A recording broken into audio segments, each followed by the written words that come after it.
Toshkent davlat transport universitetida Turkiy davlatlarning o'zaro manfaatli integratsiyasi barqaror taraqqiyot kafolati mavzusidagi xalqaro ilmiy-amaliy konferensiya bo'lib o'tdi. Batafsil muxbirimiz lavhasida tanishasiz.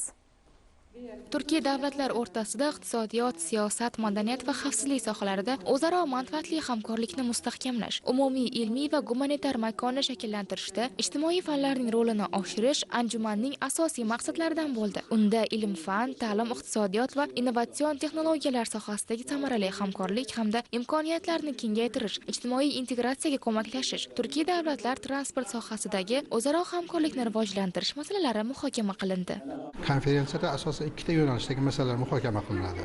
Birinchi yo'nalish bu Turkiy davlatlar olimlarini transport, logistika, madaniyat, san'at, turizm, ta'lim sohalarida erishgan yutuqlari bilan o'zaro fikr almashish, tajriba almashish va shu bilan birga ikkinchi yo'nalish bu O'zbekiston hududida istiqomat qilayotgan turli millat vakillari o'rtasidagi do'stlikka, hamjihatlikka, hamkorlikka asoslangan munosabatlarni chuqurlashtirish masalalari muhokama qilinadi. 10 dan ortiq davlatlarning olimlari ishtirok qilmoqda va konferensiyaga shu kungacha 200 dan ortiq maqolalar kelib tushdi va bu maqolalarni bizlar xalqaro jurnallarda nashr qilish rejamiz bor.